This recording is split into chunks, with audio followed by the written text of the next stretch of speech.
శ్రీమాత్రే నమః. అమృత ప్రయాణానికి స్వాగతం. అందరికీ అమ్మవారి ఆశీస్సులు ఉండాలని మనస్ఫూర్తిగా ఆ తల్లిని వేడుకుంటూ, అమావాస్య ఆదివారం చాలా విశేషమైనటువంటి రోజు. దీనినే చుక్కల అమావాస్య అని కూడా అంటారు. ఈ సందర్భంగా ఈ యొక్క పవిత్రమైనటువంటి రోజున పూర్వీకులను స్మరించుకుంటూ శ్రాద్ధం తర్పణాలు సమర్పిస్తే అద్భుతమైనటువంటి ప్రయోజనాలు పొందుతారని, పూర్వీకుల యొక్క ఆశీస్సులు లభిస్తాయని పండితులు చెబుతున్నారు. ఈ రోజున దాన ధర్మాలు చేయడం, గంగా స్నానం చేయడం వలన ఆనందం, శాంతి, శ్రేయస్సు కలుగుతాయి. దక్షిణాయనం ప్రారంభమైనటువంటి తర్వాత వచ్చే మొదటి అమావాస్య ఇది. కాబట్టి ఈ రోజున తప్పకుండా వినవలసినటువంటి కథల్లో ఇప్పుడు మనం తెలుసుకోబోయేటటువంటి కథ ఒకటి. ప్రాచీన కాలంలో విరాధ అనే నగరాన్ని వీరవాహనుడు అనేటటువంటి మహారాజు పరిపాలిస్తూ ఉండేవాడు. ఆయన గొప్ప దానశీలి, ధర్మాత్ముడు, అలాగే సత్యవాది. ఒకనాడు ఆయన వేట కోసమై వనానికి వెళ్ళి అక్కడికి దగ్గరలో ఉన్నటువంటి వశిష్ఠ మహర్షి యొక్క ఆశ్రమ మండపంలో ఆయన దర్శనం చేసుకొని ఏవో 4 మంచి మాటలు విందాము అని చెప్పి అక్కడికి వెళతాడు. అక్కడ మునులచే అలాగే కొందరు జ్ఞానులచే పరివేష్టింపబడి ఉన్నటువంటి ఆ మహర్షిని దగ్గరకు వెళ్ళి పులకిత శరీరుడై ఆయనకు పాదాభివందనం గావించి ఆయన సన్నిధిలో కూర్చొని ఈ విధంగా అర్థిస్తాడు. మునీంద్ర, నేను యథాశక్తి ప్రయత్నపూర్వకంగా ఎన్నో ధార్మిక కృత్యాలు చేశాను. అయినా నాకింకా నారకీయ భయం తగ్గలేదు. యమధర్మరాజు ఎటువంటి తీర్పు చెబుతాడో ఏమోనని చాలా ఆందోళనగా ఉంది. యమధర్మరాజు నరకాన్ని చూడకుండా కానీ, మరొక విధంగా నరక బాధలు లేకుండా కానీ నా మరణానంతర జీవనం గడిపే విధంగా ఏదైనా అవకాశం ఉందా అని అడుగుతాడు. అప్పుడు ఆ మహర్షి ఈ విధంగా చెప్తాడు. మహారాజా, మనది శాస్త్ర సుసంపన్నమైనటువంటి జాతి. శాస్త్రవేత్తలు ఎన్నో రకాల ప్రకారంగా ధర్మాలను వర్ణిస్తూ ఉంటారు. కానీ కర్మ మార్గ విమోహితులైనటువంటి జనులు వాటిని పెద్దగా పట్టించుకోరు. దానం, తీర్థం, తపస్సు, యజ్ఞం, సన్యాసం, పితృక్రియాది ధర్మాలలో వృషోత్సర్గం చివరి ధర్మంలో భాగంగా గొప్ప మహత్యానికి కలిగి ఉంటుంది. పురుషుడు అనేకులైనటువంటి పుత్రులను కనాలి. వారిలో ఒక్కడైనా సరే గయా తీర్థానికి వెళ్ళి కర్మ చేసినటువంటి అశ్వమేధం చేసిన నల్ల ఆంబోతు లేదంటే ఎద్దును యథావిధిగా వదిలిపెట్టినా అతనికి, అతని తండ్రికి తెలిసి కానీ తెలియక కానీ చేసినటువంటి బ్రహ్మహత్య వంటి పాపాలు కూడా నశిస్తాయి. వృషోత్సర్గాన్ని 11వ రోజున అపరకర్మలో భాగంగా పుత్రులు కానీ ఇతరులు కానీ చేయకపోతే ఆ మృతి చెందినటువంటి వ్యక్తి ఎప్పటికీ కూడా ప్రేతంగానే మిగిలిపోతాడు. ఇక ఎన్ని శ్రాద్ధాలు పెట్టి మాత్రం అతనికి ఏం లాభం? ఏదో ఒక విధంగా ఎంత బాధపడైనా సరే ఒక ఆంబోతును నగరంలోనో తీర్థంలోనో అవశ్యం చేయాలి. కాబట్టి దీనిని వృషయజ్ఞము అని అంటారు. ప్రేతత్వం నుండి ముక్తిని ప్రాప్తింపజేసేటటువంటి సాధనం మరేదీ లేదు. దీనిని ఏ విధంగా చెయ్యాలి అంటే, అన్ని శుభలక్షణాలు కలిగి నల్లని కంఠము, గంగడోలు కలిగినటువంటి వృషభాన్ని 2 లేదు అంటే 1 దూడలకిచ్చి వివాహం చేయాలి. తరువాత మాంగలిక ద్రవ్యాలతో, మంత్రాలతో వాటిని గోచార భూమిలో కానీ మరొక మైదానంలో కానీ ఆవులు ఎక్కువగా తిరుగాడేటటువంటి ప్రదేశంలో విడిచిపెట్టాలి. ఆ తరువాత యమధర్మరాజుతో తను చేసినటువంటి పుణ్యకర్మలన్నీ కూడా విన్నవించుకొని ధర్మదేవతకు నివేదించిన తరువాత ఆ ఎద్దు యొక్క కుడిభుజంపై త్రిశూల చిహ్నాన్ని, ఎడమ ఊర్ధ భాగంపై చక్రాంకిత చిహ్నాన్ని వేయించి గంధ పుష్పాక్షతాలతో దానిని దూడతో సహా కట్లు విప్పి వదిలేయాలి. అలాగే వశిష్ఠుడు ఈ విధంగా అంటాడు. మహారాజా, మీరు కూడా పద్ధతి ప్రకారం ఎద్దును వదలండి. లేదంటే అన్య సాధనాలన్నీ సంపన్నం చేసినా కూడా సద్గతి కలగకపోవచ్చు. ఒకప్పుడు త్రేతాయుగంలో విదేహ అనే నగరంలో ధర్మవస్తుడు అనేటటువంటి ఒక బ్రాహ్మణుడు ఉండేవాడు. ఆయన తన వర్ణానుసారం చేయవలసినటువంటి కర్మలన్నీ కూడా అవసరమైతే కూర్చొని అహర్నిశలు కూడా గావిస్తూ ఉండేవాడు. గొప్ప విద్వాంసుడు, విష్ణు భక్తుడు, అత్యంత తేజస్వి, లోభి కాకుండా వచ్చిన దానితోనే సంతృష్టి చెందేవాడు. అలా ఒకనాడు ఆయన పితృకార్యానికై కుశల కోసం పలాస పత్రాల కోసం వనంలోకి వెళ్ళి అటూ ఇటూ తిరుగుతూ వాటిని సిద్ధం చేసుకోసాగాడు. అయితే అక్కడికి ఉన్నట్టుండి 4 సుందరులైనటువంటి పురుషులు ఆకాశం నుండి ఊడిపడి ఈ బ్రాహ్మణుని పట్టుకొని ఆకాశ మార్గాన సాగిపోయి ఆ దీన వ్యధిత బ్రాహ్మణుణ్ణి దట్టమైనటువంటి అడవులు, పర్వత దుర్గాలు దాటించి ఒక విశాలమైనటువంటి వనమధ్యంలో ఉన్నటువంటి ఒక నగరంలో దింపుతారు. అయితే ఆ నగరం చూసేందుకు ఎలా ఉంటుందో తెలుసా మహారాజా? బ్రహ్మాండమైనటువంటి ముఖద్వారంతో, ఎత్తైనటువంటి ప్రాసాదాలతో శోభిల్లుతూ ఉంటుంది. అరుగులు, బజార్లు, వస్తు బాహుళ్యము సర్వాలంకృతులై సంభ్రంగా చాలా అటూ ఇటూ తిరుగుతూ ఉన్నటువంటి స్త్రీ పురుషులు, తూర్యారావాలు, ఇతర వాద్యాల ధ్వనులు, వీటన్నిటితోనూ గొప్పగా ధనికంగా సుఖాల నిలయంగా కనపడుతూ ఉన్నటువంటి ఆ నగరిలోనే 2 విభిన్న రకాలమైనటువంటి మనుషులు అతనికి కనిపిస్తారు. కొందరు ఆకలి బాధతో రోధిస్తూ దీనులై, హీనులై, పురుషార్థరహితులై, చిరిగినటువంటి మాసిన బట్టలు కట్టుకొని ఎందుకు బతుకుతున్నావురా దేవుడా అన్నట్లుగా కనిపిస్తారు. ఇక మరికొందరైతే హృష్ట పుష్ట మన శరీరులై, స్వర్ణభూషాలాంకృతులై, సుందర వస్త్రాలను ధరించి నవ్వుతూ తులుతూ ఎంత మంచి బతుకుని ఇచ్చావు దేవుడా అన్నట్లుగా ఉంటారు. వారి రూపురేఖలు, అలంకారాలు కూడా దైవత్వం తొణికిసలాడుతున్నట్లుగా చూసి అతను ఆశ్చర్యచకితుడవుతాడు. అసలు నేనేమైనా కలగంటున్నానా, లేదంటే ఇదేమైనా మాయాజాలమా, లేదంటే నా చిత్తభ్రమమా అనుకుంటూ ఉంటాడు. ఈలోగా ఆ 4 సుందరమైనటువంటి పురుషులు ఆ బ్రాహ్మణుణ్ణి రాజు వద్దకు తీసుకువెళ్తారు. స్వర్ణజటితమైనటువంటి ఆ రాజు ప్రాసాదంలో ఒక మహాదివ్య సింహాసనంపై విరాజిల్లుతున్నటువంటి ఆ మహారాజు వైభవం చూసి అతనికి మతిపోయినంత పనవుతుంది. ఆ రాజుగారి వైపే అలా కన్నార్పకుండా చూస్తూ ఉండిపోతాడు ఆ బ్రాహ్మణుడు. ఛత్రచామరాలు, స్వర్ణ నిర్మిత ముకుటం, వందీజన గుణగానాలు అతనిని అవాక్కుపరుస్తాయి. అంత గొప్ప మహారాజు ఈ బ్రాహ్మణుని చూడగానే గౌరవమైనటువంటి సూచకంగా లేచి నిలబడి అతనిని ఆసనంలో కూర్చోబెట్టి మధుపర్కాలతో కప్పాడు. అత్యంత ప్రసన్న చిత్తుడై ఆ బ్రాహ్మణుడితో ఇలా అంటాడు: ప్రభో, మీ వంటి ధర్మపరాయణుణ్ణి, విష్ణు భక్తుణ్ణి చూసినందుకు నా జన్మ సఫలమైంది, నా వంశం పవిత్రమైంది అంటూ అతనిని ప్రణమిల్లి మరిన్ని మంచి మంచి మాటలతో, చేతలతో అతనిని సంతుష్టుని చేసి తన వారితో, ఓ దూతలారా, ఈ బ్రాహ్మణ దేవుణ్ణి, ఆయన్ను కూడా మీరు దర్శించిన చోటే మరలా తిరిగి అక్కడే చేర్చిరండి అని చెబుతాడు. బ్రాహ్మణుడు అప్పటికి పూర్తిగా తేరుకొని ఆ రాజుతో ఇలా అంటాడు: మహారాజా, ఇది అసలు ఏ దేశం?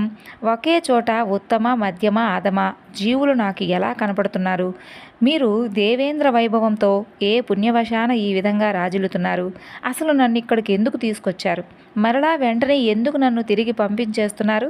అసలు ఇదంతా ఏదో కలలా ఉంది, కానీ కల కాదు అని మాత్రం బాగా తెలుస్తుంది.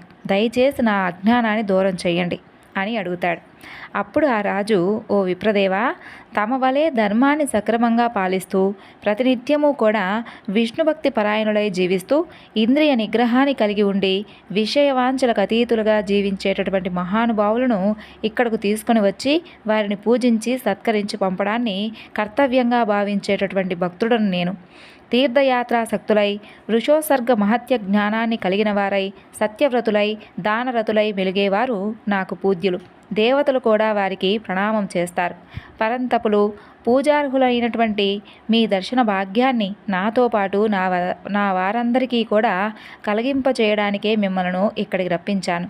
హే భూదేవా, మీరు నా పట్ల ప్రసన్నులై తరువాత నా ఈ సాహసాన్ని మన్నించి నన్ను క్షమించాలి. నా సంపూర్ణ చరిత్రను తమకు వర్ణించి చెప్పేటటువంటి సామర్థ్యం కానీ అర్హత కానీ నాకు లేవు. ఈ వృత్తాంతాన్ని ఈ విధంగా మీరు విన్నందుకు కృతజ్ఞతలు. మా మంత్రి గారే మీకు తప్పకుండా దీని గురించి విన్నవించగలరు అంటూ మౌనం వహించాడు ఆ మహారాజు. అప్పుడు సర్వవేదవిధుడు, సకాల విద్యాపారంగతుడైనటువంటి ఆ మహామంత్రి విపశ్చిత్తు తన రాజుగారి మనసులోని మాటను గ్రహించినవాడై ఈ విధంగా చెప్పసాగాడు: బ్రాహ్మణోత్తమ, మా మహారాజు గారు పూర్వజన్మలో ద్విజులు, దేవతలు ఇష్టపడి నివసించేటటువంటి విరాధన అనేటటువంటి నగరిలో వైశ్యుడిగా జన్మించాడు. అయితే అప్పట్లో ఆయన పేరు విశ్వంబరుడు. వైశ్య వృత్తితో జీవనాన్ని గడుపుతూ తన పరివారాన్ని పోషించుకుంటూ ఉండేవాడు. నిత్యము కూడా గోవులను సేవించుకుంటూ బ్రాహ్మణులు పూజిస్తూ ఉండేవాడు.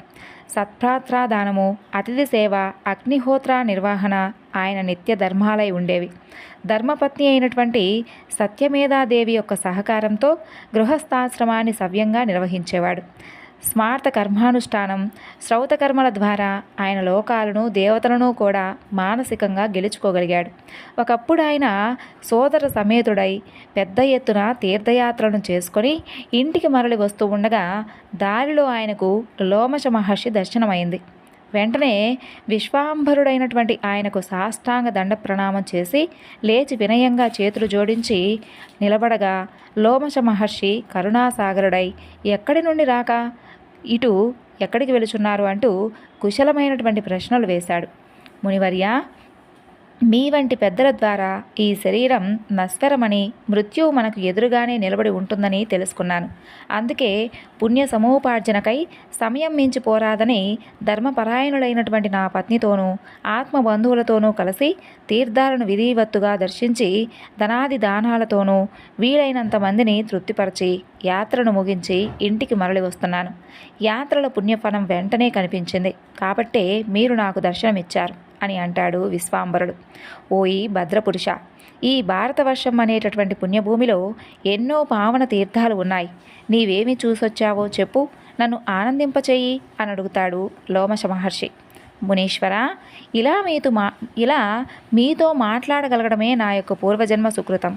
కాబట్టి ఎక్కడైతే గంగా, యమున, సరస్వతి ఈ నామాలతో పరమ పవిత్రమైనటువంటి నదీమా తల్లులు సంగమిస్తూ ఉన్నాయో, ఎక్కడ బ్రహ్మ, ఇంద్రుడు దశాశ్వమేధ యజ్ఞాలను గావించారో ఆ యొక్క ప్రయాగను, తీర్థరాజాన్ని, కరుణానిదానము, దేవదేవేశ్వరుడైనటువంటి పరమేశ్వరుడు ఏ క్షేత్రంలోనైతే ప్రాణుల చెవులలో తారక మంత్రాన్ని ఉపదేశిస్తాడో ఆ యొక్క మోక్షదాయని కాశీక్షేత్రాన్ని, పులాహాశ్రమాన్ని, పలుతీర్థ గండగి, చక్రతీర్థ నైమీశారణ్య, శివతీర్థ, అనంతక, క్రోప్త తారక, నాగేశ్వర, విందు సరోవర, మోక్షదాయకుడు, రాజీవలోచనుడు, కరుణాపయోనిధి అయినటువంటి శ్రీరాముని పుట్టుకచే సుశేభితమైనటువంటి అయోధ్య, అగ్నివాయు కుబేర, కుమార తీర్థాలను, సూకూర క్షేత్రం, శ్రీకృష్ణుడిచే జన్మచే పవిత్రమైనటువంటి మధుర, పుష్కర, సత్యతీర్థం, జ్వాల, దినేశ్వర, ఇంద్రతీర్థాలు, ఈ విధంగా సరస్వతి, కురుక్షేత్రాలను సైతం దర్శించి వచ్చాను స్వామి. తరువాత తాప్తి, పయోష్టి, నిర్వింధ్య, మలయ, కృష్ణవేణి, గోదావరి, దండకవన, తామ్రాచూడ, సదోదక, ఈ విధమైనటువంటి తీర్థాలన్నింటినీ కూడా దర్శించి పర్వతరాజమైనటువంటి శ్రీశైలాన్ని చేరుకున్నాను. ఆ తరువాత ఈ విధంగా మహా తేజస్వి అయినటువంటి ఆ విష్ణు భగవానుడు శ్రీరంగనామం అన్నటువంటి ధరించినటువంటి వెలసి ఉన్నటువంటి ఆ మహాక్షేత్రాన్ని సైతం మహిషాసురమర్దిని అయినటువంటి దుర్గమ్మ, వెంకటి అనే పేరు వెలిసినటువంటి వెంకటాచలాన్ని కూడా దర్శించాను. ఈ విధంగా అన్ని పుణ్యక్షేత్రాలను దర్శించి వచ్చాను. మహర్షి, మీరు అన్ని వర్ణముల వారికి గురుదేవులు, విద్యలోనూ వయసులోనూ శ్రేష్ఠులు. కాబట్టి చిరంతన కాలం నుండి వస్తున్నటువంటి ఒక విషయం గురించి ఇంకెవరిని అడగను చెప్పండి. కాబట్టి మిమ్మల్నే అర్థిస్తున్నాను. నా మనసు అత్యంత చంచలమైపోతూ ఉంది. అది బ్రహ్మ విషయం అర్థం కాక వ్యాకుల పడుతున్నది. కాబట్టి నాకు జ్ఞాన సంపన్నమైనటువంటి వ్యక్తి వద్ద ఉండేటటువంటి శాంతిని, వివేకవంతుడైనటువంటి శ్రేష్ఠ మనుష్యునికి అంతర్బాహ్య స్థితులు రెండింటా ఒకేలా ఉండేటటువంటి శుద్ధతని సంపాదించి పెట్టేటటువంటి సాధనను తెలపమని చెప్పి ప్రార్థిస్తాడు. అప్పుడు విశ్వాంబర వైశ్వుడు ఈ విధంగా ప్రార్థించగానే సహజంగా బుద్ధిమంతుడు, విద్యావేత్త, పైగా అన్ని యాత్రలు చేసినవాడు కాబట్టి ఆ తరువాత లోమశ మహర్షి ఈ విధంగా అడుగుతాడు. హే వైశ్యవర్య, ఈ యొక్క మనస్సు అత్యంత బలీయం. దీనికి వికారయుక్తతే నిత్య స్వభావం. బలం కలిగినటువంటి ఏనుగు పీలగా బక్కగా ఉండేటటువంటి మావటివాడికి లొంగిపోయి నడుచుకునేటటువంటి విధంగా ఇంత బలమైనటువంటి మనసు కూడా మన చెప్పు చేతుల్లో ఉండాలంటే సత్సంగతి, ఆలస్యరహితమైనటువంటి సాధన, తీవ్ర భక్తి వియోగం, సద్విచారం అనేటటువంటి వాటి ద్వారా దానిని తప్పకుండా స్వాధీనం చేసుకోవాలి. ఈ సందర్భంలో నారద మహర్షుల వారి యొక్క పూర్వజన్మ వృత్తాంతం మంచి జ్ఞానాన్ని ఇస్తుంది. ఆయనే నాతో ఈ విధంగా చెప్పారు కాబట్టి అదే నీకిప్పుడు విన్నవిస్తున్నాను. శ్రద్ధగా ఆలకించు. ఇది నాతో నారద మహర్షుల వారు చెప్పినటువంటి మాటల గురించి ఇప్పుడు నీకు చెప్తున్నాను. ప్రాచీన కాలంలో శ్రేష్ఠ బ్రాహ్మణుని యొక్క దాసీపుత్రుడైనటువంటి ఈ నారద మహర్షి ఆ బ్రాహ్మణ గృహంలోనే ఎందరో మహానుభావులతో పుణ్యాత్ములతో సత్సంగతి లభించింది. ఒకమారు వర్షాకాలంలో కొందరు సాధుజనులు ఆ ఇంట నుండడం తటస్థిలించింది. అప్పుడు ఆయన వారికి మనస్ఫూర్తిగా వినమ్రంగా సకల సేవలు చేయడంతో వారు అత్యంత సంతుష్టులై ఆయనకు మంత్రోపదేశం చేస్తూ ఇలా అన్నారు: పశ్చా, ఈ మంత్రోపదేశం ప్రభావం వలన నీ బుద్ధి అత్యంత నిర్మలమై లోక కళ్యాణకారి అయిపోతుంది. అప్పుడు నీకు, నీలోనూ ఇతరులలోనూ కూడా మహావిష్ణువే కనిపిస్తాడు. ఈ లోకంలోనూ పరలోకంలోనూ కూడా అనంతమైనటువంటి ఆనందం ప్రాప్తిస్తుంది. ఈ విశ్వంలో అనేక ప్రకారాల దేవత, పక్షి, మనుష్యాది జన్మలు ఉన్నాయి కదా, అవి కర్మచేత బంధింపబడి ఉంటాయి. కర్మపాశబద్ధులై జన్మించిన మరలా వేరువేరు కర్మలను ఎవరికి వారుగా చేసి ఆ కర్మఫలాలను భోగిస్తూ సత్వగుణం వలన దేవతాయోనిలోను, రజోగుణం వలన మనుష్య యోనిలోను, తమోగుణం వలన ఇతరేతర యోనుల్లోనూ జన్మిస్తుంటారు. విషయ వాంఛలచే, వాసనలచే చివరికంటా కట్టుబడి వాటికే కట్టుబడి జీవించినటువంటి ప్రాణి దేహాంతంలో మరలా జన్మించడం, మరలా మృతి చెందడం జరుగుతుంది. ఈ జన్మల్లో ఎక్కడో ఎప్పుడో చేసినటువంటి పుణ్యం, దైవయోగం కలియడం వలన మనుష్య జన్మ ప్రాప్తిస్తుంది. ఈ జన్మ ఆ ప్రాణికి భగవంతుడిచ్చినటువంటి గొప్ప అవకాశం. ఆ అవకాశాన్ని అందిపుచ్చుకొని మహాత్ములను సేవించి వారి కృప వలన భగవానుడైనటువంటి ఆ శ్రీహరిని తెలుసుకోవాలి. అప్పుడు తాను అపారమైనటువంటి భవసాగరానికి రోగం అనేటటువంటి, మోహం అనేటటువంటి తాళతో కట్టబడి ఉన్నట్లుగా అతనికి తెలుస్తుంది. ఆ పాశాలను ఛేదించుకొని ముక్తి ఎలా పొందాలో కూడా తెలుస్తుంది. ఈ భవసాగరాన్ని నుండి బయటపడదలుచుకున్నటువంటి వారికి భగవన్నామస్మరణను మించినటువంటి సాధనం ఇక ఏదీ లేదు. పాలను చిలకడం వలన నవనీతము, చెక్కను రాపిడి చేయడం వలన అగ్ని పుట్టినట్లుగా మనసును మదనం చేస్తే అందులోనే దేవుడు పుడతాడు. అక్కడే ఆ ప్రాణిలోనే ఉండిపోతాడు. ఇలా పరమాత్మను చూసినవాడే సుఖి. ఈ ఆత్మ నిత్యము, అవ్యయము, సర్వగామి, సర్వప్రాణి నివాసి. ఇది అప్రమేయం. ఇది స్వయంగానే జ్యోతి స్వరూపమైనటువంటి ప్రతి మనసులోనూ వెలుగుతూ ఉంటుంది. కానీ ఆ మనసుకి దాని చేతికి దొరకదు. దీనికి నాశనం లేదు. పంచభూతాలలాగే ప్రపంచమంతా కూడా ఉంటుంది. ఎవరైతే భక్తియోగం ద్వారా ఆ పరమాత్మను సంతుష్టపరచగలరో వారికి ఆయన తప్పకుండా దర్శనమిస్తాడు. అప్పుడు ఆ భక్తులు కృతార్థులవుతారు. ఆ తరువాత సర్వదా సర్వత్రా నిష్కామ భావంతోనే జీవిస్తారు.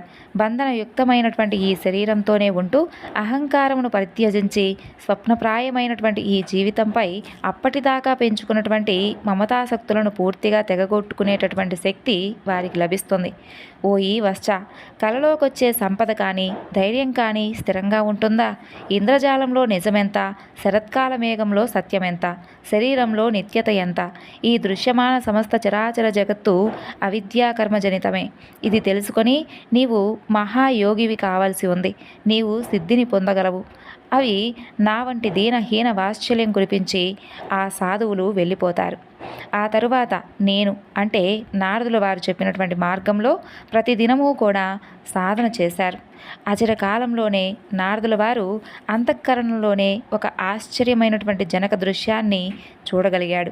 శరత్కాలీన చంద్రుని వలె నిర్మలంగా ప్రతి క్షణము ఆనందాన్ని ప్రసాదించేటటువంటి ప్రకాశపుంజంగా, చల్లగా నుండి కూడా ప్రజ్వలితమవుతున్నటువంటి ఒక మహాతేజంగా ఆయనకి కనిపించి వెంటనే ఆకాశంలోని మెరుపులాగా మాయమైపోయింది. అప్పటి నుండి ఆయన ఆ యొక్క జ్యోతిపుంజాన్ని ధ్యానించడం, అది అలాగే కనపడుతూ ఉండడం, ఆయన వేరే ధ్యాస లేకుండా ఆ యొక్క ధ్యాన దర్శనాలతోనే జీవించడం జరుగుతూ ఉన్నాయి. ఆ తరువాత ఆయన భూలోకవాసం పూర్తిగానే ఆ శరీరాన్ని విడిచిపెట్టి విష్ణులోకాన్ని చేరుకున్నాడు. ఓ లోమశ బ్రాహ్మణోత్తమ, ఆ మహాప్రభు సంకల్పం మేరకే నా జన్మము బ్రహ్మ ద్వారా తటస్థించింది. ఆ దేవాది దేవుని యొక్క కృప వల్లనే నేను ఈనాడు లోక కళ్యాణ శక్తి తప్ప ఇతరత్ర అనాసక్తుడనై 3 లోకాలలో మాటిమాటికి వీణ వాయించుకుంటూ పాటలు పాడుకుంటూ తిరగలుగుతున్నాను. నా స్వామి చేయించే పనులకు ఒక సాధనంగా మసలగలుగుతున్నాను అని తన యొక్క అనుభవాన్ని మాకు అందించి దేవర్షి నారదుడు మమ్మలను కృతార్థులను చేశాడు. ఆహా, ఇదా సత్సంగతి వలన లాభము, సత్సాంగత్య ఫలము అని నేను అంటే లోమహర్ష మహర్షి ఆశ్చర్యపోయాడు. ఓ వైశ్య సత్తమా, నీ మనసు ఇప్పటికే విశుద్ధమై నిర్మలమై శాంత స్వభావయుక్తమై ఉంది. ఇక నీకు కావలసింది సత్సంగతి, అచంచలమైనటువంటి భక్తి. ఓ ఈ ధర్మజ్ఞ, సాధు సంగతి వలన అనేక జన్మలలో చేసినటువంటి పాపాలు శరత్కాలం రాగానే వర్షాలు కరుమరుగైనట్లుగా ఇంకిపోతాయి.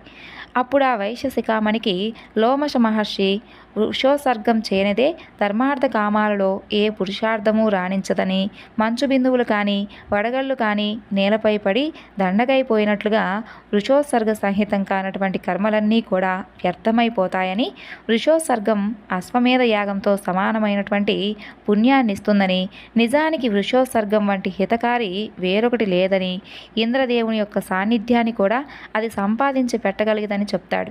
వెంటనే పుష్కర తీర్థానికి వెళ్ళి వృషోత్సర్గ కర్మను సంపన్నం చేసి ఆ తరువాతే ఇంటికి వెళ్ళమని చెప్పి లోమశ మహర్షి ఆ యొక్క వైశ్యుణ్ణి ఆదేశిస్తాడు. ఆ తరువాత విపశ్చిత్తు తన రాజుగారికి ఈ కథనంతా కూడా ఈ విధంగా ఇంకా చెప్పసాగాడు. ఆ తరువాత ఆ వైశ్యోత్తముడు అన్ని యజ్ఞాలను సంపూర్ణం చేసేటటువంటి వరాహస్వామివారు వెలిసినటువంటి పుష్కర క్షేత్రానికి వెళ్ళి అక్కడ సలక్షణంగా వృషోత్సర్గ కర్మ సంపన్నం చేశాడు. తరువాత లోమశ మహర్షి ఆదేశం మేరకు ఆయన యొక్క సాంగత్యంలోనే మరిన్ని తీర్థాలను దర్శించాడు. నీల వృషభానికి వివాహం చేశాడు. ఇలా ఎంతో పుణ్యాన్ని ఆర్జించి దేహాంతంలో శ్రేష్టమైనటువంటి విమానాన్ని ఎక్కి దివ్యలోకాలలో పెద్ద కాలం పాటు అన్ని భోగాలను అనుభవించి తరువాత మరలా ఈ పొడమిపై పుట్టవలసి వచ్చినప్పుడు ఇదిగో ఈ వీరసేన రాజవంశంలో జన్మించి మా అందరికీ కూడా మహారాజయ్యాడు. మంత్రిగారి యొక్క ప్రసంగాన్ని విని ఆ బ్రాహ్మణుడు ఆశ్చర్యచకితుడవుతాడు. ఆ తరువాత రాజును మనసారా దీవించి రాజసేవకులు వెంటరాగా తిరిగి తన ఇంటికి చేరుకున్నాడు ఆ బ్రాహ్మణుడు. ఈ విధంగా ఇంతవరకు వీరవాహన మహారాజుకు వినిపించినటువంటి వశిష్ఠ ప్రజాపతి ఇంకా ఇలా ఉపదేశించాడు. ఓ రాజా, అన్ని కర్మల్లోకి శ్రేష్ఠ కర్మ వృషోత్సర్గ కర్మయే. ఈ కర్మను చేసేవారు యమధర్మరాజుకు అసలు భయపడనవసరం లేదు. అలాగే స్వర్గప్రాప్తికి కూడా వృషోత్సర్గమే చక్కటి మార్గం. ఒక్క అపవాదం మాత్రం ఉంది. పుత్రుడు భర్త అంతా ఉండగా మరణించినటువంటి స్త్రీకి కర్మ చేసినప్పుడు వృషోత్సర్గం చేయకూడదు. పాలిచ్చే ఆవును మాత్రమే దానంగా ఇవ్వాలి. గరుడా, వశిష్ఠుని యొక్క వచనాలను విని వీరవాహనుడు మధురకు వెళ్ళి వృషోత్సర్గాన్ని చేశాడు. అతను మరణించిన తరువాత యమదూతలు వచ్చి కాలపురి వైపు సగౌరవంగా పంపించి ఇక్కడ శ్రాద్ధదేవ నగరం ఉంటుందని చెప్పి వినిపించారు. ఎక్కడా కనిపించదే అని వారినే అడిగాడు ఆ రాజు. వారు వెంటనే అది పాపాత్ములను పాపశుద్ధి కోసం కొనిపోయేటటువంటి చోటని ధర్మాధర్మ వివేచన చేసి యమధర్మరాజు శిక్షలు వేసేటటువంటి ప్రదేశం అని చెప్పి, అయితే వీరవాహనుని వంటి పుణ్యాత్ములు కావడంతో అక్కడ అతనికి పని ఉండదు కాబట్టి అది అతనికి కనపడదని చెప్పి అసలు ఆ దారిలో తగలదని చెప్పి వినమ్రంగా బదులిస్తారు. మరుక్షణంలోనే దేవగంధర్వ పరివేష్టితుడై దివ్య రూపధారి అయి ప్రశాంతమైనటువంటి కాంతులను వెదజల్లుతూ అక్కడకు యమధర్మరాజే వచ్చి దర్శనమిస్తాడు. వెంటనే ఆ రాజు చేతులు జోడించి ప్రణామం చేసి ఆయన అనేక విధాలుగా కీర్తించి సంతుష్టపరుస్తాడు. యమధర్మరాజు కూడా ఆ రాజుతో మర్యాదగా మాట్లాడి తన దూతలతో ఆ రాజును సర్వభోగాలు సుఖాలు సులభంగా లభించేటటువంటి దేవలోకానికి వెళ్ళమని చెప్పి ఆదేశిస్తాడు.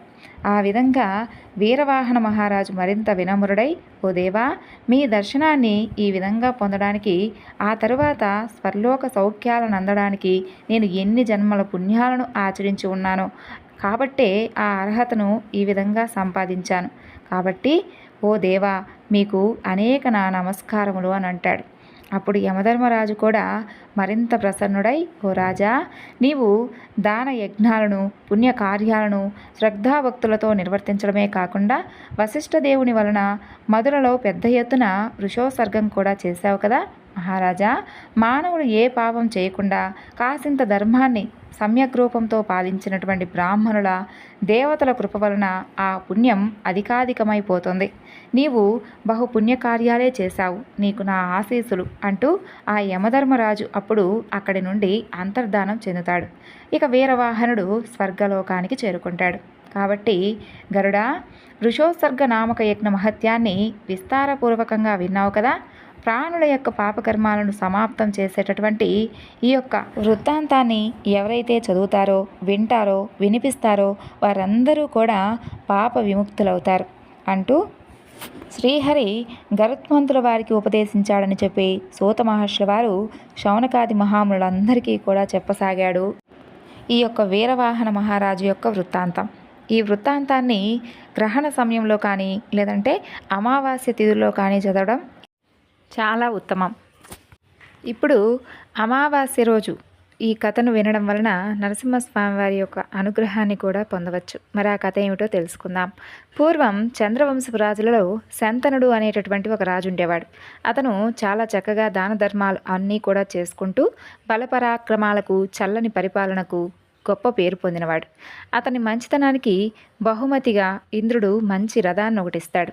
మంచి రోజు చూసి దాన్ని అధిరోహించాలి అని చెప్పి అనుకుంటాడు ఈ యొక్క శంత మహారాజు. అయితే శంతనుడు ఏం చేస్తాడంటే నారదముని ద్వారా నరసింహస్వామి వారి యొక్క మహిమ గురించి తెలుసుకొని భక్తి శ్రద్ధలతో స్వామివారిని ఆరాధిస్తూ ఉండేవాడు. ఒకనాడు ఉదయకాల ముహూర్తం బాగుందని చెప్పి ఎవరో దైవజ్ఞుడు చెప్పగా దేవదత్తమైనటువంటి ఆ యొక్క దివ్యరథం ఎప్పుడు ఎక్కుతానా అనేటటువంటి ఆశతో ఆ యొక్క శంత మహారాజు త్వరగా స్వామివారి పూజ చేసుకొని బయటకు వస్తాడు. రథశాలకు వెళ్ళి రథాన్ని వెలుపలకు తీసుకొని వస్తాడు.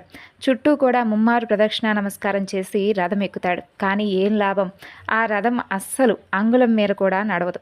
తెల్లముఖంతో కిందికి దిగుతాడు. రథాకారులందరినీ కూడా రప్పించి ఏమిటి లోపం చూడండి అంటూ ఆత్రంగా అడుగుతాడు. వాళ్ళు చాలా దీక్షగా చూసి ఏ లోపం లేదు ప్రభు అంటూ వారందరూ కూడా చెబుతారు. ఇక రాజుగారు మరలా ప్రయత్నించమని అడుగుతారు. అయినా ప్రయోజనం లేకపోతుంది. ఏమిటో అర్థం కాదు అతనికి. ఇక అతనికి ఉన్నటువంటి ఉత్సాహం అంతా కూడా నీరు కారిపోతుంది. వెలవెలలాడుతూ అంతఃపురానికి వెళ్ళిపోతాడు. అలా దిగులుగా కూర్చున్నటువంటి ఆ యొక్క శంత మహారాజు ఇష్టదైవాన్ని స్మరిస్తూ ఉండగా అక్కడకు నారదుల వారు వస్తారు. నారదుల వారికి ఆతిథ్యం ఇచ్చి ఆ యొక్క రథ వృత్తాంతం అంతా కూడా చెబుతాడు. నారదుల వారు ధ్యానంలో అసలు విషయం ఏమిటో తెలుసుకుంటాడు. రాజా, దీనికి కారణం మరేమిటి కాదు. రథ నిర్మాణంలో ఏ లోపం లేదు. నీవు స్వామివారికి నిన్న పూజ చేసావు కదా, నిన్న చేసినటువంటి పూజా పుష్పాలను బయట పడవేశావు, అవునా? అయితే బయటకు వెళ్ళడంలో వాటిని దాటి వెళ్ళిపోయావు. నిర్మాల్యాన్ని ఎవరూ కూడా కాళ్లకు తగలని విధంగా ఒక మూలగా వెయ్యాలి. వాటిని దాటడం వలన వచ్చినటువంటి దోషం నీ రథగమనాన్ని కొట్టింది. నీ మాటకేమిటి, నీ రథానికి నీకు రథం ఇచ్చినటువంటి ఆ ఇంద్రుడు ఉన్నాడు చూడు, ఆ ఇంద్రుడి కొడుకు కూడా ఇలాంటి ఆటంకం కలిగింది. మరి ఆ కథ ఏమిటో చెబుతాను విను. అంతర్వేది అనే ఒక చిన్న పట్టణంలో రవి అనే ఒక మాలాకారుడు రకరకాల పువ్వుల దండలను రమ్యంగా అల్లుతూ మొదట అల్లినటువంటి దండలు 3 ముచ్చటగా నరసింహస్వామి వారికి సమర్పించేవాడు. ఆ దండలు అల్లడంలో అతని భార్య కూడా నిపుణురాలనుకో. అయితే ఇద్దరూ కలిసి దండలు అల్లడంలో ఎంతో శ్రద్ధగా ఒత్తిగా చూపుతూ ఉండేవారు. స్వామివారికి సమర్పించగా మిగిలినవి పురోహితుడికి, దైవ పూజలు చేసేవారికి కొన్ని అంగళ్ళలో అమ్మకానికి నిర్ణయించుకునేవారు. అయితే ఆ పుష్పమాలికల అమ్మకం వల్ల వచ్చే సొమ్ముతో కుటుంబ పోషణ జరుపుకునేవాడు. మరి రోజు పూదండలు అల్లాలంటే పువ్వులు సమృద్ధిగా ఉండాలి కదా. అందుకని చెప్పి పెరట్లో దూరంగా ఉన్నటువంటి తన సొంత నేలకు చుట్టూ ఎత్తుగా నలువైపులా ప్రహరీ కట్టించి లోపల పలు జాతుల పూల మొక్కలు, తీగలు నాటాడు. ఇంట్లో నుండి ఒకే ఒక ద్వారం ఉంచాడు. పైనుండి మనిషి కానీ, పశువు కానీ, పక్షులు కానీ ఏవీ లోపలికి రావడానికి అసలు ఏమాత్రం ఆస్కారం లేకుండా చేశాడు. అలా రకరకాల పూల మొక్కలన్నీ కూడా ఆ తోటలో వేశాడు. దానికి బృందావనం అని పేరు పెట్టుకున్నాడు. సూర్యోదయం అయ్యేసరికి కొన్ని పోస్తాయి, కొన్ని సాయం సంధ్యా సమయాన్ని పోస్తాయి. ఆ మొక్కలకు, తీగలకు సమృద్ధిగా నీరుండాలి కదా. పెద్ద నుయ్యి తీయించాడు. దానికి ఏతం ఎత్తించాడు. నలువైపులా లోతుగా కాలువలు కల్పించాడు. దాని ఏతాంలో నీరు తోడుతూ ఉంటే అతని భార్య కాలువలు మారుస్తూ కొన్నిడికి చేదలతో నీళ్లు పోస్తూ ఉండేది. ఆ తోటలో షష్ఠీ గడియల పూలుంటాయి చూడు, ఆ పువ్వుల యొక్క పరిమళం పంచిపెడుతూ ఉంటుంది. ఆ చల్లగాలికి ఆ పక్క నుండి వెళ్ళేవారందరూ కూడా అతన్ని ఎంతో మెచ్చుకుంటూ ఉండేవారు. అయితే అలా ఉండగా ఒక అమావాస్య నాటి రాత్రి కన్ను పొడుచుకున్నా కనిపించినటువంటి కటిక చీకటి. తొలిజాము ముగిసే వరకు రవి ఆ బృందావన సంరక్షణలోనే గడిపి ఇంటికి వెళ్ళిపోతాడు. భార్య చక్కగా అరిటాకులేసి ఆహార పదార్థాలు వడ్డిస్తుంది. ఇద్దరూ కూడా తిని స్వామివారి కథలు చెప్పుకుంటూ నిద్రించేందుకు వెళ్తారు. తొలికోడికి వస్తుంది. రవి నిద్రలేస్తాడు. దంతధావనం చేసుకొని స్నానం తర్వాత నరసింహస్వామి వారికి మేల్కొలుపు పాట పాడుతూ పువ్వుల బుట్టలు పట్టుకుని తోటలోకి వెళ్తాడు. పూల మొక్కలన్నీ కూడా అతనికి స్వభావ విరుద్ధంగా కనిపిస్తాయి. దిగాలు పడి చూస్తూ నిల్చుంటాడు. ఏ మొక్కను, ఏ తీగను, ఒక్క పువ్వు కనిపించదు అతనికి. అయ్యో, ఇదేదో గారెల్లా ఉందే, నిన్ననే కదా సాయంకాలం మొగ్గలన్నీ కూడా చెట్లకు నింపుగా ఉన్నాయి. ప్రతిరోజు ఈ సమయానికి పువ్వులు వస్తుంటాయి కదా, బుట్టల నిండా పువ్వులు ఏరుకొని పోతున్నానే, ఈరోజు మరి ఒక్క పువ్వు కూడా లేదే. ఎవరూ కూడా రావడానికి శక్యం కానంతగా నలువైపులా గోడ కట్టించాను. ఇంట్లో నుండి తప్ప తోటలోకి ప్రవేశించేందుకు మరో ద్వారం లేదు. మరి పువ్వులు ఎలా మాయమైపోయాయి? ఇదేదో ఇంద్రజాలంలా ఉందే. ఈనాడు నా స్వామికి కనీసం పూదండ కూడా సమర్పించలేనటువంటి దౌర్భాగ్యం అయిపోయింది నాది అనుకుంటూ కళాకాంతి లేనటువంటి ముఖంతో ఇంటికి వెళ్ళి జరిగిందంతా కూడా భార్యతో చెబుతాడు.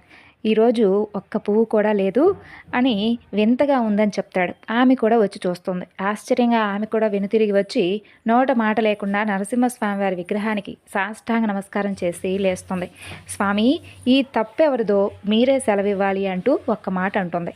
బాగా తెల్లవారిన తర్వాత రవి తోటలోకి వెళ్ళి అక్కడక్కడ కొసామసా ఉన్నటువంటి పూలు ఏరుకొని వచ్చి ఇంట్లో ఉన్నటువంటి నరసింహస్వామి వారి విగ్రహాన్ని పూజించి ఏదో కొంత తృప్తి పడతాడు. ఆ రాత్రి స్వామిని ప్రార్థించి రవి నిద్రపోతాడు. కొంతసేపటికి అతనికి నిద్ర పడుతుంది. అర్ధరాత్రి అవుతుంది. కలలో స్వామివారు కనిపించి, విచారించవద్దు భక్త, ఈనాడు నన్ను నువ్వు పూజించినటువంటి పువ్వులున్నాయి కదా, వాటిని తీసుకుని వెళ్ళి తోటకు అవతల వైపు వేసిరా. పూల కోసం వస్తాడు ఆ ఇంద్రుడు కొడుకు. ఆ ఇంద్రుని యొక్క కొడుకు దొంగాటకం కట్టిపోతుంది అని చెప్పి అదృశ్యుడవుతాడు. రవి చప్పున లేచి భార్యను కూడా లేపి తనకు వచ్చినటువంటి ఆ యొక్క స్వప్న వృత్తాంతం అంతా చెబుతాడు. ఇంద్రుడి కొడుక ఈ పని చేస్తుంది అని ఆమె కూడా ఆశ్చర్యపోతుంది. ఇక రవి పూజాగృహంలోకి వెళ్ళి ఆ నిర్మాల్యం అంతా కూడా తెచ్చి తోటగోడ పక్కన చల్లొస్తాడు. అంతలో దివ్యరథం గంటల చప్పుడు, చంద్రబింబాల వంటి నెమ్మోముల అచ్చర పూబండ్లతో ఇంద్రుడి కొడుకు వచ్చి గోడకు పక్కనే రథం దిగి లోపలికి దిగుతాడు. పువ్వులు కోసుకొని రథాన్ని ఎక్కపోతాడు. ఎక్కలేక కిందనే పడిపోతాడు. ఏమిటి వింత అని సారథిని అడుగుతాడు. రథానికి ఆ వైపు ఉన్నటువంటి సారథి పరికించి గోడ పక్కగా చూస్తాడు. చూసి, కుమారా, స్వామివారిని పూజించినటువంటి పువ్వులు ఇక్కడ కిందున్నాయి. వాటిని మనం చూసుకోకుండా నువ్వు తొందరపడి దాటిపోయావు. దోషం పోవడానికి నువ్వు తిన్నగా కురుక్షేత్రానికే వెళ్ళాలి. నిర్మాల్యాన్ని దాటినందువల్ల ఈ విధమైనటువంటి దోషం కలిగింది. కాబట్టి నువ్వు కురుక్షేత్రానికి వెళ్ళు. అక్కడ కొంతమంది మునులు యజ్ఞం చేస్తుంటారు.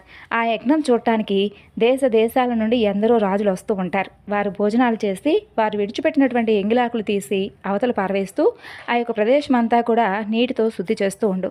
ఆ విధంగా 12 సంవత్సరాలు చేస్తే ఈ నిర్మాల్యాన్ని దాటినందువలన వచ్చినటువంటి పాపం అంతా కూడా పోతుంది. ఇదే దీనికి పరిహారం అని చెబుతాడు ఆ సారథి. తర్వాత అప్సరసులను ఆ యొక్క రథంపై ఎక్కించుకొని స్వర్గానికి వెళ్ళిపోతాడు ఆ సారథి. ఇంద్రనందనుడు కిమ్మనకుండా కురుక్షేత్రానికి సామాన్య మానవుల్లాగా వెళ్ళి అక్కడ 12 సంవత్సరాల ఎంగిలాకులను తీసి పారేస్తూ ఆ యొక్క భోజనశాల అంతా కూడా శుద్ధి చేస్తూ కాలక్షేపం చేస్తాడు. తర్వాత పాప విముక్తుడై అమరావతికి వెళ్ళిపోతాడు. కాబట్టి విన్నావా సంత మహారాజా, నిర్మాల్యాన్ని ఏ దేవతకు సంబంధించినటువంటి దాన్నైనా సరే దాటకూడదు, తొక్కకూడదు. నువ్వు కూడా కురుక్షేత్రానికి వెళ్ళి అక్కడ యాత్రికులు భుజించలేవగా ఆ యొక్క ఎంగిలి విస్తరులు ఉంటాయి కదా, వాటిని తీసి అవతల వైపు పారవేస్తూ ఆ యొక్క ప్రదేశం అంతా కూడా శుద్ధి చేస్తూ ఉండు. ఆ విధంగా 12 సంవత్సరాలు చేస్తే పవిత్రుడివై తిరిగి వస్తావు. దేవదత్తమైనటువంటి ఆ రథం ఎక్కడం, అది నిరాటకంగా వెళ్ళడం అవుతుందని చెప్పి నారద మహర్షి అక్కడి నుండి వెళ్ళిపోతాడు. తర్వాత శంతనుడు కురుక్షేత్రానికి వెళ్ళి నారదుల వారు ఏ విధంగా అయితే చెప్పారో ఆ విధంగా పనంతా కూడా 12 సంవత్సరాలు పూర్తి చేసి పాప విముక్తుడై తిరిగి వస్తాడు. రథారోహణం, రథాగమనం నిరాటకంగా జరిగి హాయిగా తన యొక్క రాజ్యాన్ని పరిపాలిస్తాడు.